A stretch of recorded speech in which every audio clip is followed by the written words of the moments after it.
morning students, welcome back. This is your 6th video of the civics from lesson number 2, the Indian Parliament. We are seeing the function of Parliament, and the last video we have seen the two functions like formulation of laws and control over the Council of Ministers. In this video now we are going to see amendments to the Indian Constitution. Amendments to the Indian Constitution.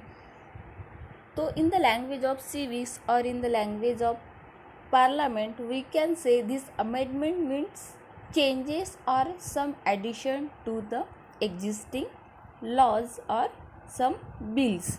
Means our constitution is our supreme law. हमारा जो constitution है वो क्या है, हमारे government का, अपनी country का सुप्रीम लॉ है, टॉप मोस्ट लॉ है.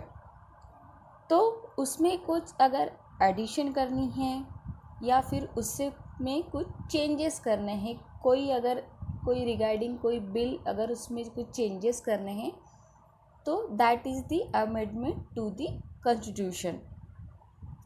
The Parliament decides whether to make any amendments to the Indian Constitution.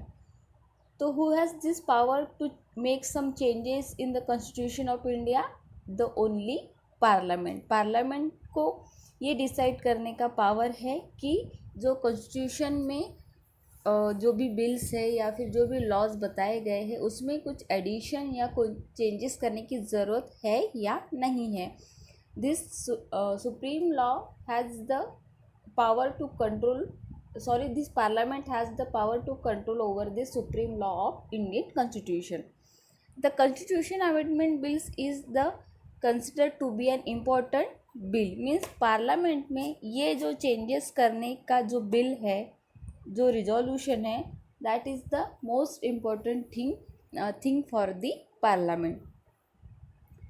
The Parliament discusses why the amendments is required and decides whether to accept it or not. जो भी sessions होते हैं parliament के, उनकी जो common meetings होती है, तो उसमें वो डिस्कस करते हैं कि ये जो चेंजेस है, कुछ एडिशंस है कॉन्स्टिट्यूशन में जो वो करने वाले हैं, तो वेदर दे आर इम्पोर्टेंट, उनकी ज़रूरत है या नहीं है, ये कौन डिसाइड करता है? The parliament. The Constitution mentions various ways of amending the Constitution. They are as follows.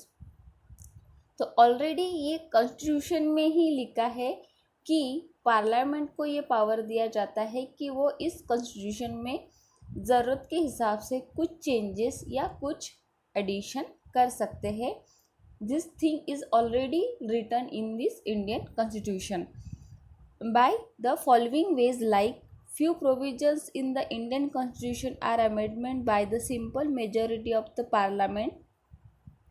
Some provisions require special majority of 2/3 of the Parliament, and few other provisions are amended by special majority plus consent from the more than half of the Constitution. Means ये जो changes Indian Constitution में होने वाले हैं या फिर जो वो करने वाले हैं, उसके 3 वेज हो सकते हैं. First way is few provisions in the Indian constitution are amendment by simple majority of the parliament. Means अगर कोई बिल है वो अगर इंडियन कॉन्स्टिट्यूशन में ऐड करना है या फिर जो ऑलरेडी कुछ है उसमें अगर कुछ चेंजेस करने हैं, तो पार्लियामेंट के जितने मेंबर्स है, लोकसभा और राज्यसभा, उनकी मेजॉरिटी यानी कि कौन किसके प्लस या माइनस की तरफ वोट कर रहा है उसके ऊपर डिपेंड करता है. मीन्स सिंपल मेजॉरिटी के ऊपर डिपेंड करता है. Secondly, some provisions require special majority 2/3 of the parliament. यानी कि कुछ प्रोविजंस ऐसे भी है जिसमें पार्लियामेंट की 2/3 मेजॉरिटी ज़रूरी होती है. यानी कि अगर पूरे मेंबर्स के 3 हिस्से किए जाए तो उसमें से 2 हिस्सों की मर्जी वहाँ पे ज़रूरी होती है. Means 2/3 majority is responsible for passing that provision और the bill. And third way is few other provisions are amended by special majority plus consent from more than half of the constituent states. यानी कि कुछ changes या फिर कुछ provisions ऐसे होते हैं जिनके लिए पार्लियामेंट की मेजॉरिटी भी ज़रूरी होती है, एंड विद दिस जो भी स्टेट्स है, स्टेट में से मोर देन हाफ स्टेट्स की वहाँ पे मर्जी भी ज़रूरी होती है। यानी कि सिर्फ और सिर्फ पार्लियामेंट के जो मेंबर्स है वो अगर रेडी है वो उस पर्टिकुलर प्रोविज़न के लिए, उसके साथ में जो भी स्टेट गवर्नमेंट के जो हेड है यानी कि ऑब्वियसली चीफ मिनिस्टर, तो आधे से ज़्यादा स्टेट्स के चीफ मिनिस्टर्स की भी वहाँ पे मर्जी होना ज़रूरी होता है। तो bye these 3 ways some amendments can be made in the Indian Constitution. So this was about the amendments into the Constitution. Now let us see the understand it. Both the houses, the Lok Sabha as well as the Rajya Sabha, have some set of rights.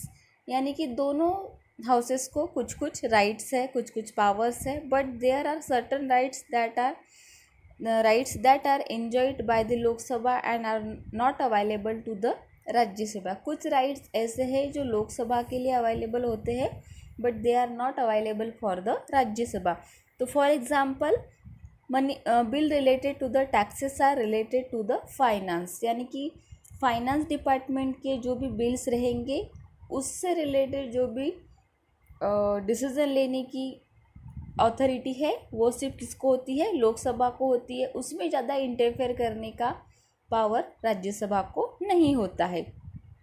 And vice versa, meanwhile the Rajya Sabha has the certain rights which are not available to the Lok Sabha. For example, if Rajya Sabha feels that as a matter of national interest the parliament should make a law on the subject in the state list, it can be pass a resolution to that effect। यानी कि कोई national question है, national crisis है या फिर national problem है, तो ऐसे बिल्स को रिलेटेड राज्यसभा को ज़्यादा अथॉरिटी होती है, उसमें लोकसभा के मेंबर्स को इंटरफेयर करने की अथॉरिटी नहीं होती है। तो though they are the same, though they have the same powers and authorities, but in some cases, in some exceptional cases, Lok Sabha have the more authorities than Rajya Sabha, and meanwhile in some cases Rajya Sabha have the more power than the Lok Sabha. So this was about the amendment to the constitution and about the authorities of the Lok Sabha and the Rajya Sabha. Thank you and see you in the next video with the speaker of the Lok Sabha.